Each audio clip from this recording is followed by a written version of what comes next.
음악은 따로 들려드립니다. 말로만 하는 음악 이야기. 저 같은 경우 재즈 음악, 이렇게 재즈를 들으면서 뮤지션들이나 사람들의 이제 관심을 가지게 되면서 그들이 언제 태어났고 몇 살 때 이 앨범을 녹음했고 이런 걸 이제 주의 깊게 보는데, 유독 1931년에 태어난 제가 좋아하는 뮤지션들이 많더라고요. 그래서 오늘은 1931년에 태어난 동갑내기 재즈 뮤지션들을 5분을. 31년생이면 지금 몇 살이죠? 지금 이제 92세. 첫 번째 소개할 케니 버렐, 기타리스트 케니 버렐 선생만 지금 아직 92세로 생존해 계시는데요.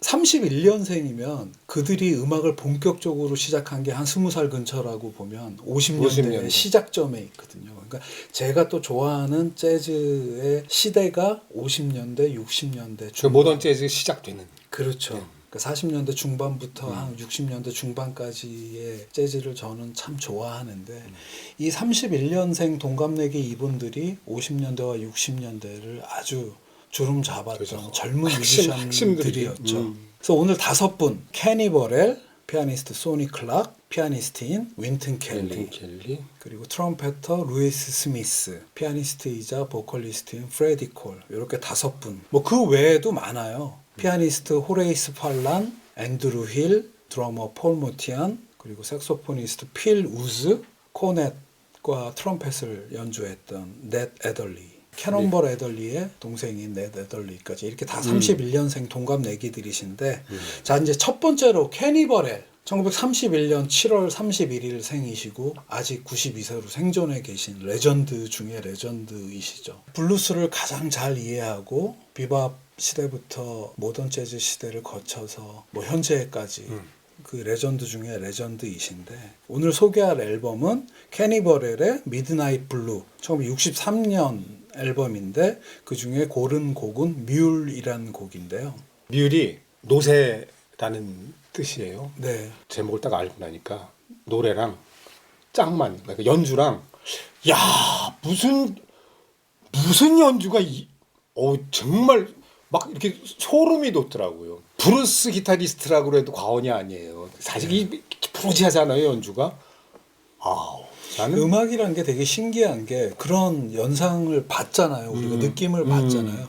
근데 또 이 뮬이라는 곡은 이 앨범에 함께한 베이시스트 메이저 홀이라는 분의 별명이래요. 그분 작곡인데, 그러니까 그분이 왜 별명이 노세겠어요. 그러니까 약간 그 이미지가 그대로 작곡에도 포함이 되고 케니 버렐과 함께 하는 앨범에 자신의 곡을 해서 같이 연주를 했는데 그 이미지가 그렇게 오는 게 아닌가. 그래서 메이저 홀리라는 베이시스트에 대해서 잘은 모르지만 그분의 어떤 성향이나 느낌이 이런 곡의 느낌이 아니었을까 하는 생각도 하게 되네요.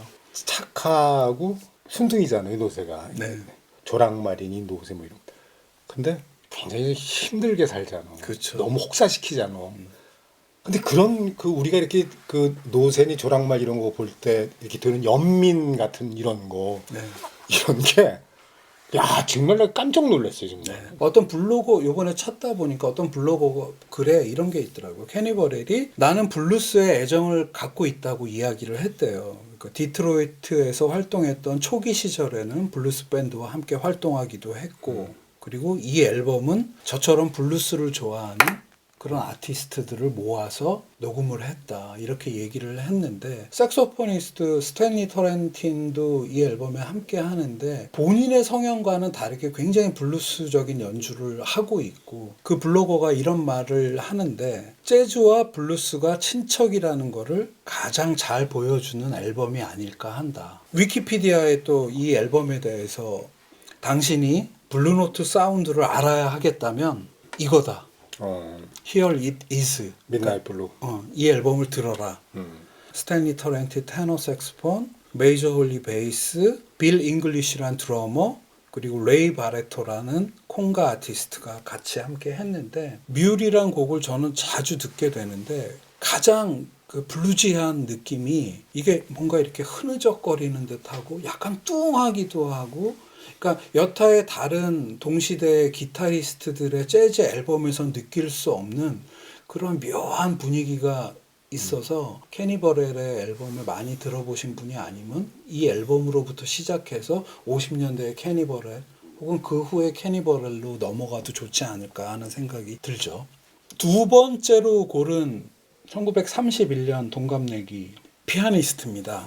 소니 클락인데요. 케니 버렐보다 열흘 먼저 태어나셨더라고요. 31년 7월 21일 생이시고 63년 1월 13일에 32살의 나이로 아주 요절을 하신 분인데 오늘 고른 앨범은 다이얼 에스포 소니라는 1957년 앨범이고요. 소니 클락의 리더작 데뷔 앨범입니다. 아름다운 발라드인 It Could Happen to You라는 곡을 골랐는데요.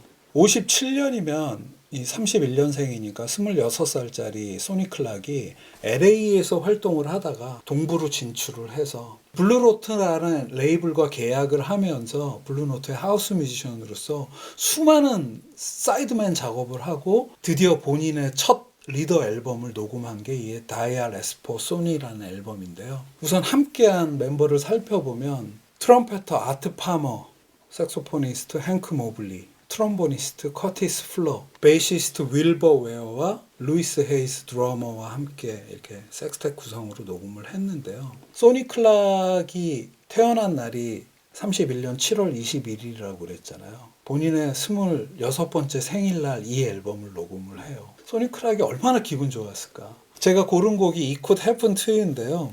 It Could Happen to You를 이렇게 들으면은 첫 번째 솔로가 이제 아트 파머의 트럼펫인데 너무나 감성적이고 아름다운 멜로디로 시작을 하고요. 그걸 이어받는 소니 클락의 피아노가 언제 들어도 좋다는 생각이 드는데 트럼페터가 아름답게 메인 멜로디로 해서 즉흥 연주를 끝내면은 피아니스트가 이어받는데 왠지 첫 앨범이고 자기 걸 막 보여주고 싶은 것 같은데 왠지 서두르지 않고 되게 유유자적하게 그걸 그 트럼펫의 솔로를 이어받아서 이렇게 쭉 가는 게 철저하게 같이 하는 아티스트들을 받쳐주기도 하지만 본인을 내세우지 않고도 본인이 나서게 되는 그런 매력이 있는 멜로디, 그런 컨셉의 연주를 하지 않나. 이 곡의 정서에 가장 잘 맞는 피아노 솔로를 하고 있고 그 피아노를 이어받는 행크 모블리나 커티스 플러의 테너 색소폰과 트롬본의 연주도 이 곡의 컨셉에 아주 정확하게 맞는 곡이 가진 정서를 잘 이해하고 연주하고 있는가를 느낄 수 있는 그리고 이런 거를 다 잊고 들어도 굉장히 아름다운 발라드이기 때문에 꼭 한번 들어보셨으면 하는 바람이고요. 그 31년 동갑내기 중에 세 번째로 고른 아티스트도 역시 피아니스트입니다. 얼마 전에 이분의 서정적인 연주들을 특집 삼아 컨텐츠를 만든 적이 있었죠, 우리가. 피아니스트 윈튼 켈리. 그러니까 제가 좋아하는 피아니스트 소니 클락과 윈튼 켈리가 동갑내기라는 게 저는 예전부터 혼자 이렇게 되게 기분이 좋은 그런 생각을 하고 있었는데 오늘 고른 윈튼 켈리의 앨범은 켈리 블루라는 그의 가장 대표적인 리더 앨범이고요. 1959년 앨범이고 윈튼 켈리 작곡의 Keep It Moving이라는 곡을 골라왔는데요. 이 앨범은 이제 윈튼 켈리가 향후 함께 활동하게 되는 윈튼 켈리 트리오의 베이시스트 폴 챔버스와 드러머 지미 캅과 함께하는 트리오 곡도 있고 이제 관악기 주자들과 함께하는 섹스텟 구성의 연주들도 있는데 이 곡은 섹스텟 구성이고요. 바비 제스퍼가 플룻을 연주하고 베니 골슨이 테너 색소폰을 연주하고 넷 애덜리도 31년 동갑내기죠. 넷 애덜리가 코넷을 연주를 하는데 굉장히 정갈한 하드밥이에요. 그러니까 하드밥이라는 장르의 음악이 동부에서 흑인 느낌을 내세워서 굉장히 강렬하게 가는 곡 연주들이 대부분임에 비해서 이 윈튼 켈리가 작곡한 이 곡 같은 경우에는 굉장히 소프트한 하드밥이라고 생각하시면 될 것 같고 곡 구성이 굉장히 뛰어나다는 생각을 이렇게 하게 되는데 메인 테마를 같이들 연주를 하고 나면은 첫 솔로를 윈튼 켈리의 피아노가 쭉 깔아주죠. 그 다음에 베니 골슨의 테너 색소폰, 넷 애덜리의 코넷, 바비 제스퍼의 플룻이 부드럽게 아주 연결해서 연주를 하는데 굉장히 소프트한 하드밥이 이런 거구나를 말해주는 이 59년 정도의 윈튼 켈리는 마일스 데이비스 밴드의 피아니스트였죠. 가장 잘 나가고 있을 때 리버사이드사와 계약을 해서 본인의 솔로 앨범을, 그 전에 BJ라는 마이너한 레이블에서 앨범을 내고 있었는데 리버사이드와 계약을 해서 한번 마음껏 펼치는 그 장에 함께하는, 그리고 이 곡 같은 경우에 소프트함 하드밥임을 내세우는 가장 큰 무기가 바비 제스퍼의 플룻인데요. 그 플룻이란 악기가 하드밥 속에서 어떻게 기능하는지, 넷 에덜리의 코넷도 좋고 베니 골슨의 테너 색스폰도 좋지만 이 관악기 주자들이 윈튼 켈리가 정한 소프트한 하드밥에 부응하는 굉장히 소프트한 관악기 연주들을 하고 있어서 굉장히 인상적인 곡이란 생각이 들어서 윈튼 켈리의 대표곡으로 한번 골라봤고요. 네 번째 고른 31년생 동갑내기는 루이스 스미스 트럼펫터입니다. 루이스 스미스의 두 번째 리더작인 스미스빌이라는 앨범이고요. 1958년 앨범이고 고른 곡은 Embrace of You. 이 루이스 스미스라는 트럼펫터는 1931년생 동갑내기 고른 분 중에 가장 특이한 음악 생활을 하신 분 같아요. 이분이 이제 대학 시절부터 여러 재즈 뮤지션들과 활동을 해 나가는데 본격적인 프로 뮤지션으로 데뷔할 나이가 됐을 때 이분이 택한 거는 프로 재즈 뮤지션이 아니라 고등학교 선생님이에요. 그래서 이분이 활동한 거를 보면은 물론 이제 78년에 나이 먹어서 다시 재즈계로 돌아오기는 하는데 가장 잘 나갈 때 고등학교 음악 선생님이 돼서 쭉 활동을 하시는데 58년 한 해만 시쳇말로 아주 빡세게 활동을 하시는데 그 58년도에 첫 앨범과 두 번째 리더작 앨범이 나오는데 그 중에 두 번째 스미스빌이라는 앨범에서 Embrace of You를 제가 고른 곡이고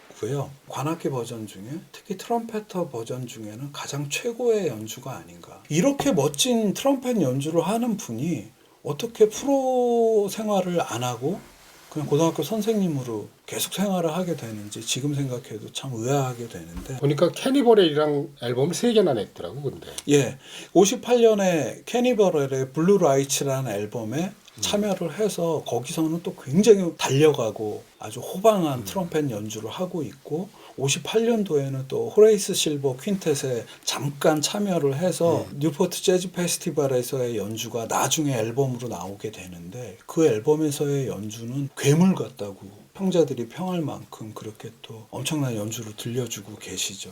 이 Embrace of You를 제가 고른 이유는 이 31년생 동갑내기 두 분의 솔로로만 곡이 꽉 채워져 있는데 루이스 스미스의 트럼펫이 쫙 할 거 다 하고 나면 역시 소니 클락 서두르지 않고 내세움 없이 그걸 받아서 부드럽게 연주를 해가는데 사이드맨들이 엄청나요. 베이스 네. 폴 챔버, 네. 드럼 아트 테일러, 네. 색스폰. 찰리 라우스. 이 곡에서 찰리 라우스는 뒤에서 조용히 백킹만 해주고 트럼펫이 자기 매력을 발산할 수 있도록 뒤에서 백킹만 해주고 있죠.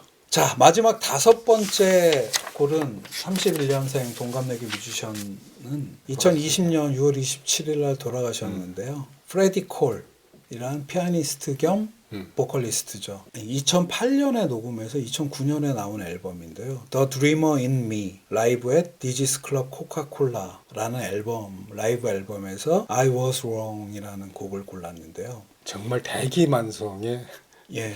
피아니스트이자 보컬리스트. 예. 이분이 이제 아시는 분은 아시겠지만 이제 성에서 힌트가 있죠. 콜. 네킹콜 동생이에요. 예, 네킹콜의 동생이죠.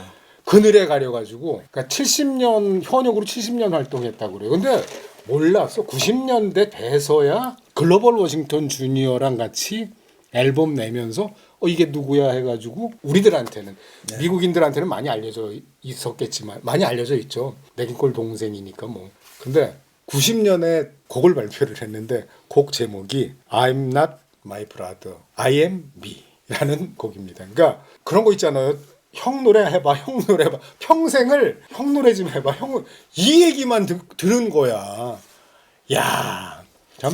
그렇죠. 말씀하신 대로 형의 그늘에 항상 가려져 있었고 형만큼 유명하지도 않지만 저는 역으로 20대 초반부터 돌아가실 때까지 2020년에 돌아가시는데 2019년까지 앨범을 내시거든요. 거의 68년, 70년 가까이를 굉장히 어떻게 생각하면 행복한 음악 인생을 사신 분이 아닌가 하는 생각을 또 하게 되는데 2019년 앨범 돌아가시기 1년 전 87세에 내신 앨범이 My Mood Is You라는 앨범이 있는데 그 앨범을 이렇게 들어보면 이 My Mood Is You라는 곡을 들어보면 굉장히 놀라게 돼요. 그 되게 거칠지만 되게 푸근한 음색이 네킹콜과는 완전히 다른 약간 연상이 되기도 하지만 완전히 다른 매력이 있고 굉장히 노년에 접어들어서도 목소리의 총기를 잃지 않으신 분 같아요.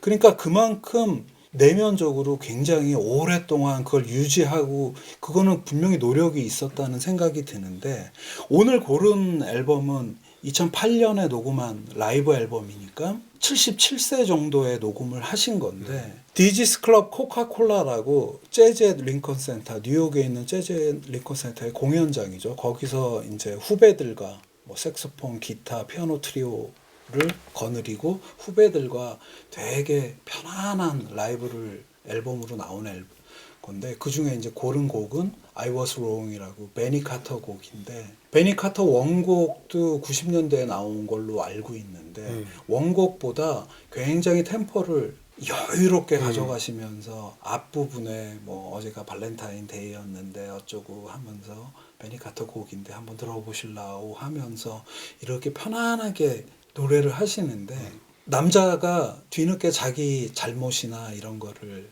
사랑하는 사람한테 미안하다 고백하면서 그래도 날 받아주지 않겠느냐 이런 정서를 가진 곡인데 나이 드시 지긋하게 70대에 들어선 프레디 콜이 그걸 이렇게 노래를 하니까 뭔가 이렇게 심지어 귀엽게 느껴진달까? 그러니까 받아줘야 될 것만 같은.